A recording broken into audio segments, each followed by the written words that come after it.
नमस्कार।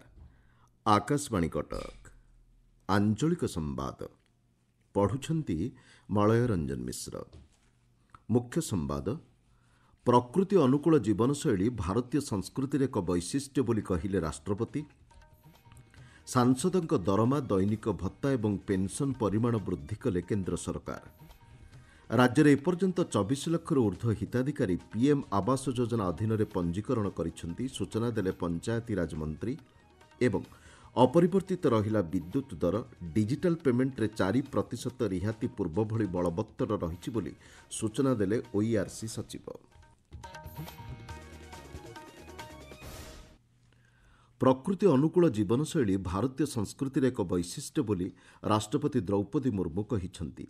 नयागढ़ जिला कालियापल्लीଠାରେ भारतीय विश्वावसु शबर समाजर प्रतिष्ठा दिवस समारोह जोगदे राष्ट्रपति कहिछंती आदिवासी संप्रदाय जंगल एवं गछको देवता भाव पूजा करती। सेमानंको कला और संस्कृतिर संरक्षण प्रसार एवं आदिवासी सशक्तिकरण और आत्मनिर्भरशीलता पई सरकार विभिन्न पदक्षेप ग्रहण करुछंती बोली राष्ट्रपति कहिछंती। तेबे ए दिगरे जनसचेतनता वृद्धि पई राष्ट्रपति परामर्श दैछंती। कालियापल्ली रे पर्यटन भित्तिभूमिर विकास उपरे राष्ट्रपति गुरुत्व प्रदान करिछंती। किंवदंती कहे एही कालियापल्ली थिबा सबोर राजा विश्ववसुंकर वासस्थली एही स्थान को अवहेला करबा निज माँ को अवहेला करबा सहित समान। ए माटीर प्राकृतिक शोभाराजी सांग को एठारे लोककथा और किंवदंती कालियापल्लीर गुरुत्व को बहुगुणित करिछि। यह एक लोकप्रिय पर्यटन क्षेत्र संभावना बहन करुछि। तेणु याको मध्य आमे ताकू पुनरुद्धार करी ताकू एक पर्यटन क्षेत्र भाव में आम परिवर्तन करिपारिबा एवं आगामी दिन में यार पुनरुद्धार करी ए अंचल को आम विकसित करिपारिबा। राष्ट्रपति द्रौपदी मुर्मू आज अपराह्न नयागढ़ में पहुंचवा पर प्रथमे कंटिलोठारे श्री नीलमाधव को दर्शन करते। कंटिलो बजारांचल दे पश्चिम द्वार ठारू नवनिर्मित लिफ्ट एवं स्काई ब्रिज रे राष्ट्रपति मंदिर को प्रवेश करते। गर्भगृह रे राष्ट्रपति ठाकुरंकर पूजार्चना करते। ଏହି କାର୍ଯ୍ୟକ୍ରମଗୁଡ଼ିକରେ राज्यपाल डॉक्टर हरिबाबू कंभमपाटी एवं मुख्यमंत्री मोहन चरण माझी उपस्थित ଥିଲେ। केन्द्र सरकार सांसदों दरमा दैनिक भत्ता एवं पेंशन परिमाण वृद्धि करिसेंति। एही वर्धित हार अनुसार एणिकी सांसद माने मासिक दरमा 1 लाख टंका परिवर्ते 1,24,000 टंका पाइबे। सेहिभଳି दैनिक भत्ता को 2,000 टंकारु 2,500 टंका को वृद्धि करा जाइछि। अन्यपक्षरे पूर्वतन सांसदों पेंशन परिमाण पूर्वरु 25,000 टंका थिबा बेले एहाकु 31,000 टंका को वृद्धि करा जाइछि।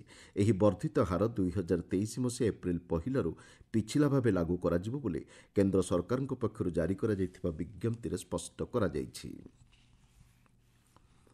मयूरभंज जिलार विभिन्न स्थान में गत गुरुवार प्रबल कुआपथर जनित वर्षा होता। यार प्रभाव में जिलार 13टी ब्लकर 51टी ग्रामर 8,547 जन प्रभावित होते। विधानसभा आज मयूरभंज जिले में कालबैशाखी उपर विवृत्ति दे राजस्व मंत्री सुरेश पूजारी यह कहते। से कहते प्रभावित लोकों तुरंत जिला प्रशासन पक्षर 24टी रिलीफ शिविर माध्यम सुखिला और रंधा खाद्य जोगाई दि जाइछि। स्वास्थ्य सेवा प्रदान लक्ष्य प्रभावित अंचल में 15टी डाक्तरी दल को मुतयन करा। अग्राधिकार भित्तिरे जिला को पॉलिथिन जोगाई दि जाइछि। रिलीफ कार्य को त्वरान्वित करने लक्ष्य बांगिरीपोषी और सारसकणा विधायक प्रभावित अंचल में उपस्थित रही। गृह और नगर उन्नयन मंत्री और जंगल परिवेश और जलवायु परिवर्तन मंत्री गत शनिवार दिन क्षेत्रीय परिदर्शन करने सह परिस्थितिर समीक्षा करिसेंति। जिलापाल को क्षयक्षतिर प्रारंभिक आकलन पर निर्देश दि जाइथिला। प्रारंभिक रिपोर्ट आधार में प्रभावित अंचल पर 20 कोटी 38 लाख टंका मंजूर करा जाइथिला।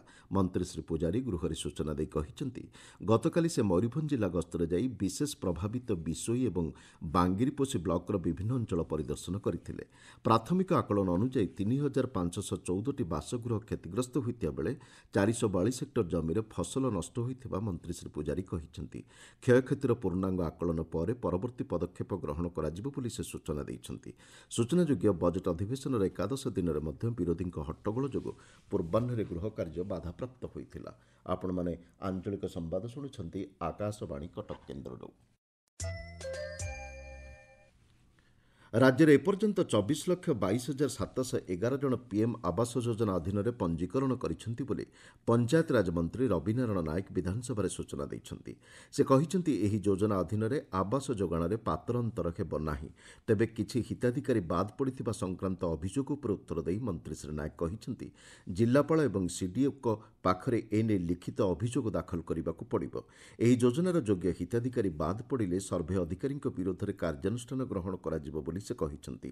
କଳାହାଣ୍ଡିରେ ଆସନ୍ତା 30 ତାରିଖ ଦିନ ମୁଖ୍ୟମନ୍ତ୍ରୀ ମୋହନ ଚରଣ ମାଝୀ ଅନ୍ତ୍ୟୋଦୟ ଯୋଜନାରେ 50,000 ବାସଗୃହ ବଣ୍ଟନ କରିବେ ବୋଲି ମନ୍ତ୍ରୀ ଶ୍ରୀ ନାୟକ ଗୃହରେ ସୂଚନା ଦେଇଛନ୍ତି।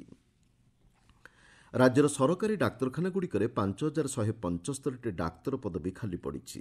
ବିଧାନସଭାରେ ଆଜି ଏ ସମ୍ପର୍କିତ ଏକ ପ୍ରଶ୍ନର ଉତ୍ତରରେ ସ୍ୱାସ୍ଥ୍ୟମନ୍ତ୍ରୀ ଡାକ୍ତର ମୁକେଶ ମହାଲିଙ୍ଗ ଏହି ସୂଚନା ଦେଇଛନ୍ତି। ସେ କହିଛନ୍ତି, ସେଥିମଧ୍ୟରୁ ରାଜ୍ୟର ମେଡିକାଲ କଲେଜଗୁଡ଼ିକରେ 1,054ଟି ଅଧ୍ୟାପକ ପଦବୀ ଖାଲି ପଡ଼ିଛି।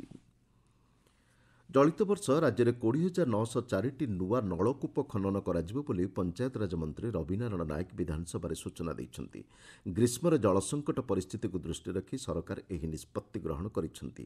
ଆସନ୍ତା ଜୁନ୍ ମାସ 15 ତାରିଖ ସୁଦ୍ଧା ନଳକୂପ ଖନନ କାର୍ଯ୍ୟ ଶେଷ କରିବାକୁ ପଦକ୍ଷେପ ନିଆଯାଉଛି। ଆବଶ୍ୟକ କ୍ଷେତ୍ରରେ ଆଉ ଅଧିକ 1,000 ନଳକୂପ ଖନନ କରାଯିବ ବୋଲି ସେ କହିଛନ୍ତି। ଏଥିପାଇଁ 354 କୋଟି ଟଙ୍କା ମଞ୍ଜୁର ହୋଇଛି ବୋଲି ମନ୍ତ୍ରୀ ଶ୍ରୀ ନାୟକ ସୂଚନା ଦେଇଛନ୍ତି। ରାଜ୍ୟର ବିଭିନ୍ନ ଜିଲ୍ଲାରେ ଆଜି ଯୁଗ୍ମ ଜନଅଭିଯୋଗ ଶୁଣାଣି ଶିବିର ଅନୁଷ୍ଠିତ ହୋଇଯାଇଛି। ସୁବର୍ଣ୍ଣପୁର ଜିଲ୍ଲା ବୀରମହାରାଜପୁରଠାରେ ଅନୁଷ୍ଠିତ ବ୍ଲକସ୍ତରୀୟ ଶିବିରରେ 125ଟି ଅଭିଯୋଗର ଶୁଣାଣି ହୋଇଥିଲା। ଜିଲ୍ଲାପାଳଙ୍କ ଅଧ୍ୟକ୍ଷତାରେ ଅନୁଷ୍ଠିତ ଏହି ଶିବିରରେ ଅଭିଯୋଗଗୁଡ଼ିକର ତୁରନ୍ତ ପଦକ୍ଷେପ ଗ୍ରହଣ କରିବା ପାଇଁ ସମ୍ପୃକ୍ତ ବିଭାଗଗୁଡ଼ିକୁ ନିର୍ଦ୍ଦେଶ ଦିଆଯାଇଛି। ରାୟଗଡ଼ା ଜିଲ୍ଲା କଲ୍ୟାଣସିଂହପୁର ବ୍ଲକ ସମ୍ମିଳନୀ କକ୍ଷରେ ଅନୁଷ୍ଠିତ ଶିବିରରେ 49ଟି ଅଭିଯୋଗ ଉପରେ ଶୁଣାଣି ହୋଇଛି। ଭଦ୍ରକ ଜିଲ୍ଲା ପ୍ରଶାସନ ପକ୍ଷରୁ ବନ୍ତ ବ୍ଲକ କାର୍ଯ୍ୟାଳୟଠାରେ ପଞ୍ଜୀକୃତ ହୋଇଥିବା 119ଟି ଅଭିଯୋଗର ଶୁଣାଣି ହୋଇଥିଲା। ଗଜପତି ଜିଲ୍ଲା କାଶୀନଗର ବ୍ଲକ ଅନ୍ତର୍ଗତ ଶିଆଳି ଗ୍ରାମସ୍ଥିତ ପଞ୍ଚାୟତ କାର୍ଯ୍ୟାଳୟରେ ଅନୁଷ୍ଠିତ ଜନ ଅଭିଯୋଗ ଶୁଣାଣିରେ 79ଟି ଦରଖାସ୍ତ ଉପରେ ଶୁଣାଣି ହୋଇଥିଲା। କଳାହାଣ୍ଡି ଜିଲ୍ଲା ଜୁନାଗଡ଼ ବ୍ଲକସ୍ତରୀୟ ଯୁଗ୍ମ ଶୁଣାଣି ଶିବିର ଅନୁଷ୍ଠିତ ହୋଇଛି। ଜିଲ୍ଲାପାଳ ପାୱାର ସଚିନ ପ୍ରକାଶଙ୍କ ଅଧ୍ୟକ୍ଷତାରେ ଅନୁଷ୍ଠିତ ଶିବିରରେ 37ଟି ଅଭିଯୋଗର ଶୁଣାଣି ହୋଇଛି। 4 ଜଣଙ୍କୁ ମୁଖ୍ୟମନ୍ତ୍ରୀଙ୍କ ରିଲିଫ୍ ପାଣ୍ଠିରୁ ଆର୍ଥିକ ସହାୟତା ପ୍ରଦାନ କରାଯାଇଛି। ଗଞ୍ଜାମ ଜିଲ୍ଲା ବ୍ରହ୍ମପୁର ଉପଖଣ୍ଡସ୍ତରୀୟ ଜନଶୁଣାଣି ଶିବିର ଉପଜିଲ୍ଲାପାଳଙ୍କ କାର୍ଯ୍ୟାଳୟ ସମ୍ମିଳନୀ କକ୍ଷରେ ଅନୁଷ୍ଠିତ ହୋଇଛି। ଏଥିରେ 105ଟି ଅଭିଯୋଗର ଶୁଣାଣି ହୋଇଥିଲା। 2 ଜଣଙ୍କୁ ରେଡ୍କ୍ରସ ପାଣ୍ଠିରୁ 15,000 ଟଙ୍କା ସହାୟତା ପ୍ରଦାନ କରାଯାଇଛି। ନବରଙ୍ଗପୁର ଜିଲ୍ଲା ଝରିଗାଁ ବ୍ଲକ ସାନଟେମରା ଗ୍ରାମଠାରେ ଜିଲ୍ଲା ପୁଲିସ୍ ପକ୍ଷରୁ ଏକ ଜନସମ୍ପର୍କ ଶିବିର ଅନୁଷ୍ଠିତ ହୋଇଛି। ଆଇନ ଶୃଙ୍ଖଳା ପରିସ୍ଥିତିକୁ ବଜାୟ ରଖିବା ଏବଂ ଅପରାଧିକ କାର୍ଯ୍ୟକଳାପକୁ ପ୍ରତିହତ କରିବା ପାଇଁ ପୁଲିସ୍ ବିଭାଗ ପକ୍ଷରୁ ଆହ୍ୱାନ ଦିଆଯାଇଛି। ଏଥିରେ 500ରୁ ଅଧିକ ଲୋକ ଯୋଗ ଦେଇଥିଲେ। ଏହି ଅବସରରେ ଛାତ୍ରଛାତ୍ରୀଙ୍କ ଦ୍ୱାରା ସାଂସ୍କୃତିକ କାର୍ଯ୍ୟକ୍ରମ ପରିବେଷଣ କରାଯାଇଥିଲା। ରାଜ୍ୟରେ ବିଦ୍ୟୁତ୍ ଦର ଅପରିବର୍ତ୍ତିତ ରହିଛି। ଓଡ଼ିଶା ବିଦ୍ୟୁତ୍ ନିୟାମକ ଆୟୋଗ ସଚିବ ପ୍ରିୟବ୍ରତ ପଟ୍ଟନାୟକ ଆଜି ଏ ସମ୍ପର୍କରେ ସୂଚନା ଦେଇ କହିଛନ୍ତି, ଡିଜିଟାଲ ପେମେଣ୍ଟରେ 4% ରିହାତି ପୂର୍ବ ଭଳି ବଳବତ୍ତର ରହିବ। ସେହିପରି 2 କିଲୋୱାଟ୍ ପର୍ଯ୍ୟନ୍ତ ସ୍ମାର୍ଟ ମିଟର କ୍ଷେତ୍ରରେ ଶୁଳ୍କକୁ ଛାଡ଼ କରାଯାଇଥିବା ସେ ସୂଚନା ଦେଇଛନ୍ତି। ଗୋଟେ ସ୍କିମ୍ ଅନୁସାରେ 2 କିଲୋୱାଟ୍ ପର୍ଯ୍ୟନ୍ତ ଯେଉଁମାନଙ୍କର ସବୁ ସ୍ମାର୍ଟ ମିଟର ଅଛି ତାଙ୍କ ପାଇଁ ମିଟର ରେଣ୍ଟ ଛାଡ଼ କରାଯାଇଛି। ସେଇଭଳି ଇଲେକ୍ଟ୍ରିସିଟି ବିଲ୍ ଯେଉଁମାନେ ଇ ବିଲ୍ ନେବେ, ଯେଉଁମାନେ ଆମେ ଇଲେକ୍ଟ୍ରୋନିକ୍ ବିଲ୍ ନେବେ, ଯେଉଁମାନେ ମେଲ୍ ବା ମେସେଜ ଆକାରରେ ବିଲ୍ଟା ନେବେ, ସେମାନଙ୍କୁ 10 ଟଙ୍କା ଲେଖାଏଁ ପର ବିଲ୍ ଛାଡ଼ କରାଯାଇଛି। ସେଭଳି ଯେଉଁମାନେ ପ୍ରିପେଡ୍ ବିଧାନସଭା ଭିତରେ ଏବଂ ବାହାରେ ବିରୋଧୀ କଂଗ୍ରେସ ଓ ବିଜେଡିର ଆଚରଣ ଏବଂ ଉଚ୍ଚାରଣ ସଂସଦୀୟ ଗଣତନ୍ତ୍ରର ବିରୁଦ୍ଧାଚରଣ କରୁଛି ବୋଲି ରାଜସ୍ୱ ମନ୍ତ୍ରୀ ସୁରେଶ ପୂଜାରୀ କହିଛନ୍ତି। ବିଧାନସଭାରେ ବିରୋଧୀଙ୍କ ହଟ୍ଟଗୋଳ ଏବଂ ଅଚଳାବସ୍ଥାକୁ ନେଇ ଗଣମାଧ୍ୟମ ସମ୍ମିଳନୀରେ ମନ୍ତ୍ରୀ ଶ୍ରୀ ପୂଜାରୀ କହିଛନ୍ତି, ସରକାର ଯେକୌଣସି ପ୍ରସଙ୍ଗରେ ଆଲୋଚନା ପାଇଁ ପ୍ରସ୍ତୁତ ଅଛନ୍ତି। ତେବେ କଂଗ୍ରେସ ସଦସ୍ୟଙ୍କ ଅସହଯୋଗ ଏବଂ ହଟ୍ଟଗୋଳ ଯୋଗୁଁ ଚଳିତ ଅଧିବେଶନର ଏକାଦଶ ଦିନରେ ମଧ୍ୟ ଗୃହ କାର୍ଯ୍ୟ ବାଧାପ୍ରାପ୍ତ ହୋଇଛି। ସମାଧାନ ପାଇଁ ବାଚସ୍ପତି 3 ଥର ସର୍ବଦଳୀୟ ବୈଠକ ଡକାଇଥିଲେ ମଧ୍ୟ କୌଣସି ନିଷ୍କର୍ଷ ବାହାରି ପାରିନାହିଁ। ଗୃହ ମଧ୍ୟରେ କଂଗ୍ରେସ ସଦସ୍ୟଙ୍କ ଆଚରଣ ଅସମ୍ମାନଜନକ ବୋଲି ମନ୍ତ୍ରୀ ଶ୍ରୀ ପୂଜାରୀ ଉଲ୍ଲେଖ କରିଛନ୍ତି। ଏହି ସମ୍ମିଳନୀରେ ଆଇନ ମନ୍ତ୍ରୀ ପୃଥ୍ୱୀରାଜ ହରିଚନ୍ଦନ, ଜଙ୍ଗଲ ଓ ପରିବେଶ ମନ୍ତ୍ରୀ ଗଣେଶ ରାମ ସିଂ ଖୁଣ୍ଟିଆ, ମତ୍ସ୍ୟ ଓ ପ୍ରାଣୀ ସମ୍ପଦ ମନ୍ତ୍ରୀ ଗୋକୁଳାନନ୍ଦ ମଲ୍ଲିକ ଏବଂ ବିଜେପି ବିଧାୟକ ଇରାଶିଷ ଆଚାର୍ଯ୍ୟ ପ୍ରମୁଖ ଉପସ୍ଥିତ ଥିଲେ। ମାଲକାନଗିରି ଜିଲ୍ଲା ସଦର ମହକୁମା ଚିକିତ୍ସାଳୟଠାରେ ବିଶ୍ୱ ଯକ୍ଷ୍ମା ଦିବସ ପାଳିତ ହୋଇଛି। ଅତିରିକ୍ତ ଜିଲ୍ଲା ଯକ୍ଷ୍ମା ଜନସ୍ୱାସ୍ଥ୍ୟ ଅଧିକାରୀ ଡାକ୍ତର ଦିବାକର ମାଝୀଙ୍କ ଅଧ୍ୟକ୍ଷତାରେ ଅନୁଷ୍ଠିତ କାର୍ଯ୍ୟକ୍ରମରେ ଜିଲ୍ଲା ମୁଖ୍ୟ ଚିକିତ୍ସାଧିକାରୀ ଡାକ୍ତର ସିଏଚ୍ ଜଗନ୍ନାଥ ରାଓ ଏବଂ ଅନ୍ୟାନ୍ୟ ଜିଲ୍ଲାସ୍ତରୀୟ ସ୍ୱାସ୍ଥ୍ୟ ଅଧିକାରୀ ଯୋଗଦେଇ ଯକ୍ଷ୍ମା ରୋଗର ଲକ୍ଷଣ ଏବଂ ଏହାର ନିରାକରଣ ଉପରେ ଆଲୋଚନା କରିଥିଲେ। ମୁଖ୍ୟ ସମ୍ବାଦଗୁଡ଼ିକ ପୁଣିଥରେ। ପ୍ରକୃତି ଅନୁକୂଳ ଜୀବନଶୈଳୀ ଭାରତୀୟ ସଂସ୍କୃତିର ଏକ ବୈଶିଷ୍ଟ୍ୟ ବୋଲି କହିଲେ ରାଷ୍ଟ୍ରପତି। सांसदों दरमा दैनिक भत्ता और पेंशन परिमाण वृद्धि कले केन्द्र सरकार। राज्य में एपर्यंत 24 लाख ऊर्ध्व हिताधिकारी पीएम आवास योजना अधीन पंजीकरण करिसेंति सूचना देले पंचायतीराज मंत्री। एवं अपरिवर्तित रहिला विद्युत दर। डिजिटल पेमेंट रे 4% रिहाती पूर्व भली बलवत्तर रही सूचना देले ओईआरसी सचिव। आंचलिक संवाद आज एतिकिरे शेष ହେଲା।